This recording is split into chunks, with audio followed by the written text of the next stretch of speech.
This component will go into an aircraft engine. It will spin at over 12,000 RPM. It will run at temperatures that exceed the melting point of ordinary steel. And when it does, 300 people will be 35,000 feet in the air, completely trusting that whomever made this got it right.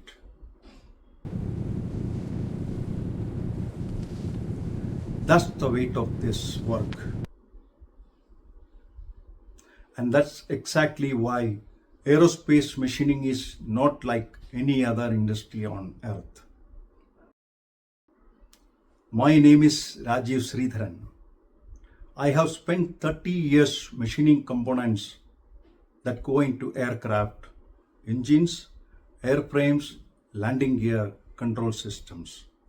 In that time, I have held tolerances tighter than a human hair, machined materials that cost more than a car per kilogram cost, and signed my name to paperwork that could be pulled out in a courtroom 20 years from now.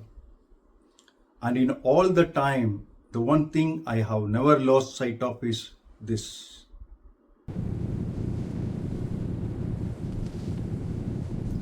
Every component you machine in aerospace has a passenger. Not a metaphor, a real person sitting in a seat, reading a book, not thinking for 1 second about the landing gear strut you finished last Tuesday, the one that's about to take the full impact load of that aircraft touching down at 260 kilometers an hour. They don't know your name, they don't know your machine, they don't know how many hours you spend getting that setup right, but they are trusting you completely.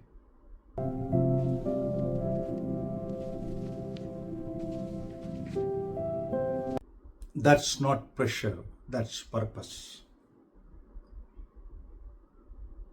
And once you understand it, really understand it, it changes how you approach every single decision in this trade.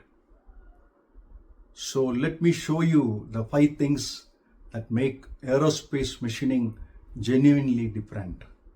Not different as in slightly more demanding, different as in a completely different mindset, a completely different culture, and a completely different standard of what good enough even means.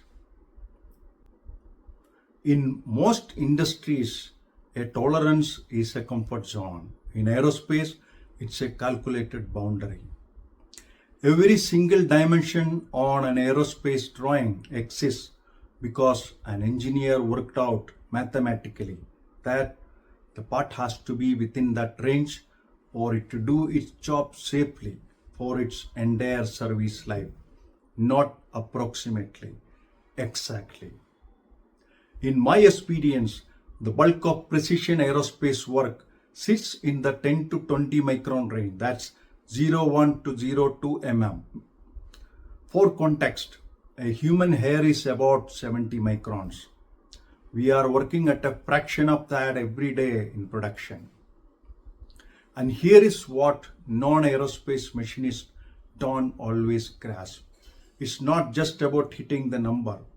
It's about understanding why that number exists. Because a turbine blade profile that's off by 15 micron doesn't fail inspection. It changes the airflow, which changes the temperature, which shortens the blade life, which at 35,000 feet becomes everyone's problem. Aerospace materials exist because someone needed a metal that could survive where everything else fails.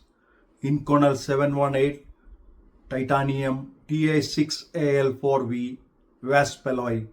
These are not just exotic names, they are the engineering response to the question, what material can handle 1500 degrees, 50,000 hours of cyclic loading and still come out the other side?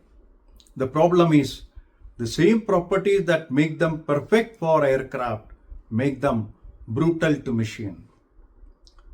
Inconel work hardens as you cut it. The very act of machining makes the material harder ahead of your tool. Get your parameters wrong, dull the cutter, let it rub instead of cut, and you can harden that surface so severely that you have changed its fatigue properties. You won't see it, it won't show up on a CMM, but it's in that engine for the next 20 years. Titanium doesn't conduct heat. So instead of the heat distributing through the workpiece and the chip like it does in steel, it concentrates at the tooltip. We are talking about temperatures approaching 1000 degrees at the cutting edge. That's why coolant strategy in titanium is not optional. It's the whole game. When a component leaves an aerospace machine shop, it doesn't just need to meet the drawing. It needs to carry a complete documented life story. Where did the raw material come from? Which batch?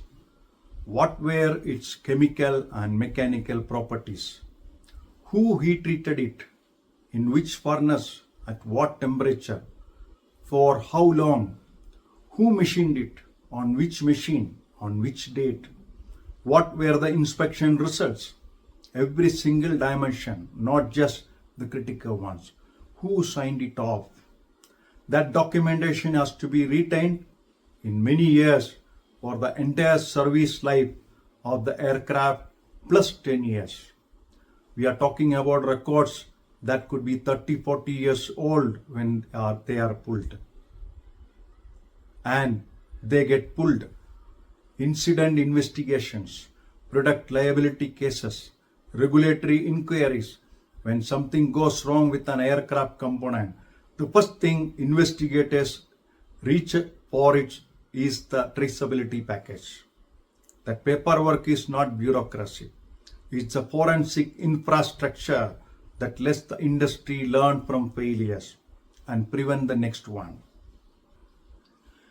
In most manufacturing environments, stopping a job mid-run because something doesn't look right is seen as disruption. It costs time. It delays delivery. It annoys the supervisor. In aerospace, stopping the job is not just permitted, it is the expected, respected, right thing to do. The culture is different at a fundamental level. A machinist who stops and raises a concern that turns out to be nothing is praised. A machinist who presses on with a suspect part because the delivery date is tomorrow, that person is the problem, regardless of whether the part passes inspection or not. Because in aerospace, you are not just managing quality, you are managing consequence. And the consequence of a bad part reaching an aircraft is not a warranty claim. It's not a financial loss. It is a catastrophic, irreversible event. Once you have truly internationalized that, you don't need a procedure to tell you to stop and check. You just do it every time. Before a machine shop can make a single part for a serious aerospace customer, the entire operation has to be approved, not just quality checked approved. Through rigorous third-party audit against internationally recognized standards. AS9100, NADCAP, customer-specific approvals from the primes, Boeing, Airbus, Rolls-Royce, GE. Getting onto those approved supplier lists is not a matter of competitive courting. It is a matter of demonstrating to an independent auditor that your systems, your processes, your people, and your equipment all meet the standard, and that you can prove it with documented evidence.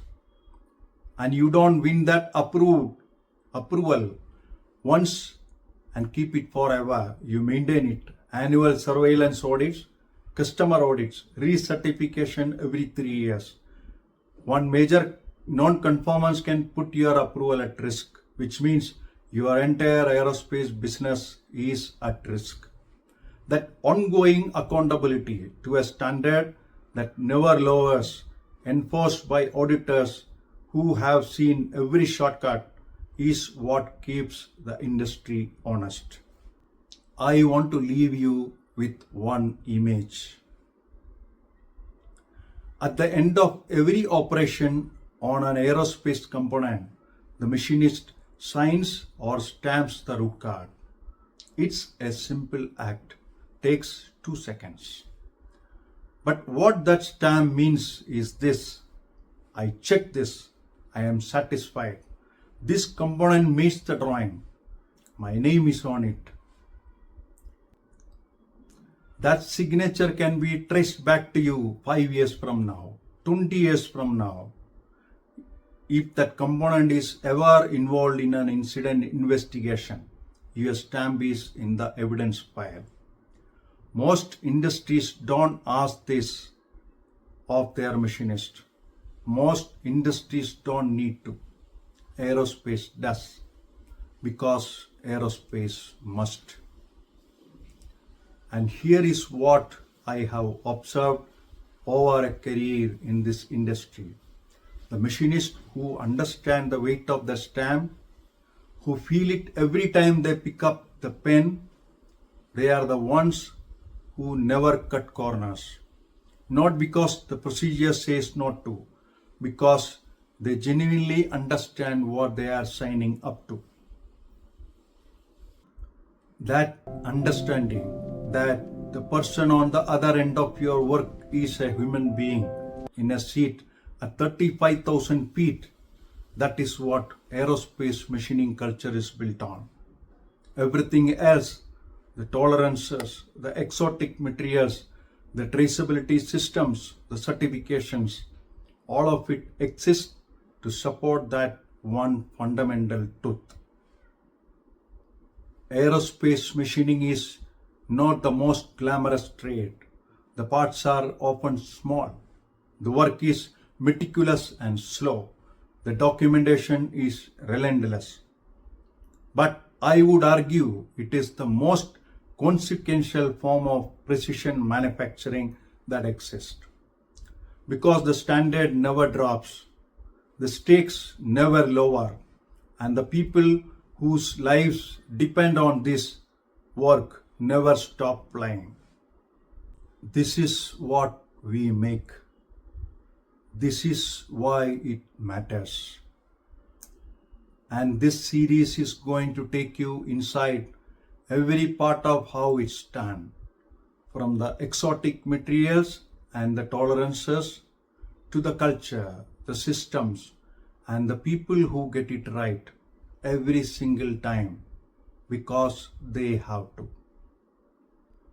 If you work in aerospace manufacturing as a machinist, an inspector, an engineer, a manager, or anywhere in the supply chain, I want to hear from you. Drop a comment below. What was the moment you truly felt the weight of this work? When did it become real for you? And if you know someone who thinks machining is just machining, send them this video, because the next time they are on a flight, they might think about it a little differently. Subscribe for the full series. Next video, we are going deep on the exotic materials, Inconel titanium, the ones that fight back. I will show you exactly what happens when you get it wrong. I'll see you there.